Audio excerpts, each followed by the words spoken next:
Good morning dear students, कैसे हैं आप लोग। गुड।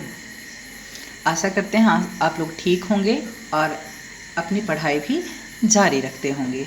तो इसी क्रम में पिछले वीडियो में आपने पढ़ा था तनु और सांद्र विलयन। तो इसी क्रम में आज का हमारा टॉपिक है विलयन की सांद्रता। सांद्रता मतलब होता है गाढ़ापन। कौन सा विलयन कितना गाढ़ा है यही आज हम पढ़ेंगे, उसे कैसे निकालेंगे। अब उसमें विलयन का गाढ़ापन उसमें उपस्थित विलय की मात्रा पर निर्भर करेगा। विलय की मात्रा हम जैसे करें रखेंगे वैसे ही विलयन हमारा उतना ही ज़्यादा गाढ़ा होगा। अगर विलयन कम गाढ़ा है तो उसकी सांद्रता कम है, अगर विलयन अधिक गाढ़ा है तो उसकी सांद्रता अधिक है। तो आइए इसी क्रम में हम आज देखते हैं, हमारा टॉपिक है आज का विलयन की सांद्रता। तो अपनी अपनी कॉपी निकालिए, आज का टॉपिक डालिए विलयन की सांद्रता, कंसंट्रेशन ऑफ सॉल्यूशंस। तो सबसे पहले हम टॉपिक स्टार्ट करने पे पहले इससे जुड़ी कुछ परिभाषाएं हैं जिसे हम आपको बता देते हैं। तो सबसे पहला टॉपिक है हमारा इसमें विलयन की सांद्रता से जुड़ा हुआ संतृप्त विलयन। सबसे पहला टॉपिक क्या है? संतृप्त विलयन, सैचुरेटेड सॉल्यूशंस। संतृप्त विलयन। अब संतृप्त विलयन क्या होता है तो आइए इसको भी समझ लेते हैं। किसी निश्चित ताप पर विलीय पदार्थ घोलते जाने पर जब विलयन में और अधिक विलीय पदार्थ नहीं घुलता है। किसी निश्चित ताप पर विलीय पदार्थ घोलते जाने पर जब विलयन में और अधिक विलीय पदार्थ नहीं घुलता है तो उसे संतृप्त विलयन कहते हैं। मतलब ऐसा विलयन जिसमें विलीय पदार्थ घोलते जाने पर, एक निश्चित ताप पर विलीय पदार्थ घोलते जाने पर जब विलयन में और अधिक विलीय पदार्थ ना घोला जा सके तो उस अवस्था को हम लोग या ऐसे विलयन को हम लोग क्या कहेंगे? संतृप्त विलयन कहेंगे। तो किसी निश्चित ताप पर विलीय पदार्थ घोलते जाने पर जब विलयन में और अधिक विलीय पदार्थ नहीं घुलता है तो उसे संतृप्त विलयन कहते हैं। तो उसे क्या कहते हैं? संतृप्त विलयन कहते हैं। तो आइए इसी से जुड़ा हुआ नेक्स्ट टॉपिक देखते हैं। हमारा नेक्स्ट टॉपिक है घुलनशीलता, सॉल्युबिलिटी। विलय, ध्यान से आइए देखिए घुलनशीलता क्या होता है। विलीय पदार्थ की वह मात्रा जो इस तापमान पर संतृप्त विलयन में उपस्थित है। विलीय पदार्थ की वह मात्रा जो इस तापमान पर संतृप्त विलयन में उपस्थित है उसकी घुलनशीलता कहलाती है। इस तापमान मतलब जो जिस निश्चित तापमान पर हम विलेय पदार्थ मिला रहे थे, तो विलेय पदार्थ की वह मात्रा जो इस तापमान पर संतृप्त विलयन में उपस्थित है उसकी घुलनशीलता कहलाती है। तो आइए इसी क्रम में हम इसी से जुड़ा हुआ अपना मेन टॉपिक, नेक्स्ट टॉपिक देखते हैं विलयन की सांद्रता, कंसंट्रेशन ऑफ सॉल्यूशन। तो आइए नेक्स्ट टॉपिक की तरफ चलते हैं। विलयन की सांद्रता, कंसंट्रेशन ऑफ सॉल्यूशन। विलयन की सांद्रता किसे कहते हैं आइए देखते हैं। विलीय पदार्थ की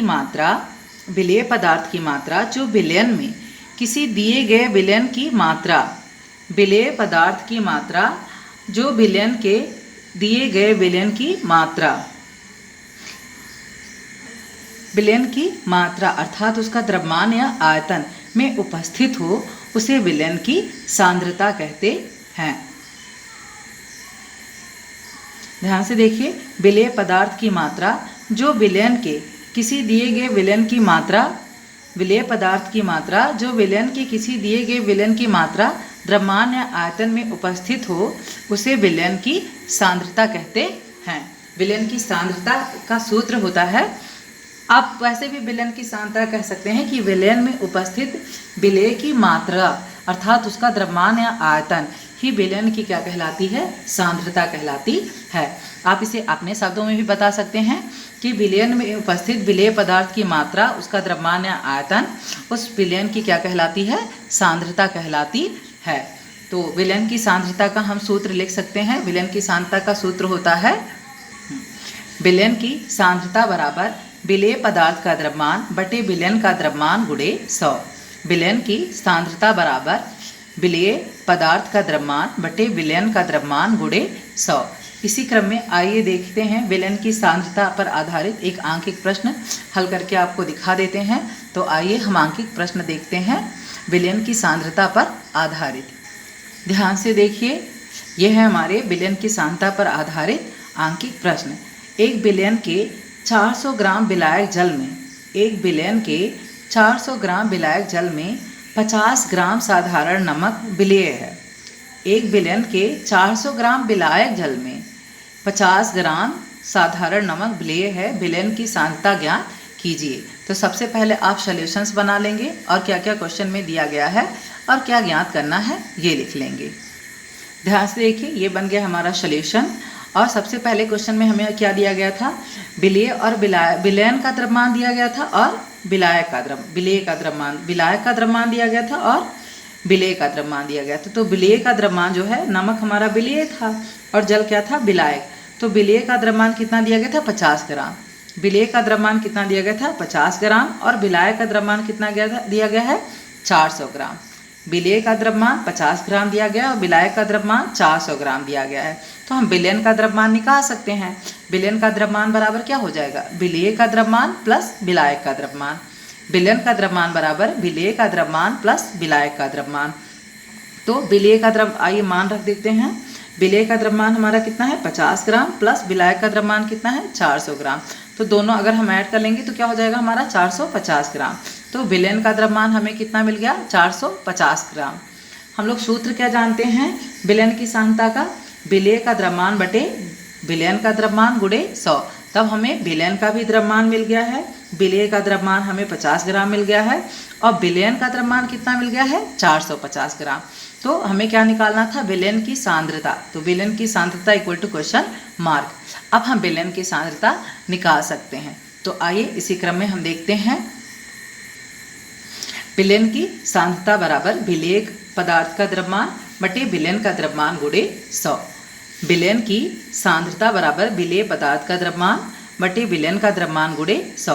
तो विलेय का द्रव्यमान हमारे पास कितना था, 50 ग्राम। विलेय का द्रव्यमान कितना था हमारे पास, 50 ग्राम। विलेय का द्रव्यमान हमारे पास कितना था, 50 ग्राम। तो हम 50 ग्राम लिख दिए। और जो विलयन का द्रव्यमान हम निकाले थे वो कितना था हमारे पास, 450 ग्राम। तो 450 ग्राम लिख दिए और गुणे 100। तो आइए अब ध्यान से देखिए, यहाँ 0 से क्या हो जाएगा, 0 कैंसिल हो जाएगा और 5 9 जा क्या होता है, 45। तो यहाँ पे 5 पंजा 5, 5 9 जा 45 हो गया। अब 100 का मल्टीप्लाई 1 में करेंगे तो हम 100 मिलेगा और नीचे डिनोमिनेटर में हर में क्या बचा है, केवल 9। तो हमें नेक्स्ट लाइन में क्या मिल जाएगा, 100/9 क्या मिल जाएगा हमें नेक्स्ट लाइन में, 100/9। अब जब हम 9 से 100 को डिवाइड कर देंगे तो हमें मिल जाएगा, जब हम भाग दे देंगे 100 में 9 से भाग दे देंगे या 100 को 9 से डिवाइड कर देंगे तो हमको मिल जाएगा 11.11% मिलेगा। तो आप इसको 11.1% लिख सकते हैं। तो अब आगे हम इसको 11.11% भी आप लिख सकते हैं, 11.1% भी लिख सकते हैं। तो लास्ट में हमें सॉल्यूशंस मिल गया। हमें विलयन की सांद्रता कितनी मिल गई, 11.11% या 11.1%। अतः विलयन की सांद्रता 11.1% या 11.11% होगी। तो आज का हम अपना टॉपिक यहीं समाप्त करते हैं। नेक्स्ट डे एक नए टॉपिक के साथ मिलेंगे। धन्यवाद।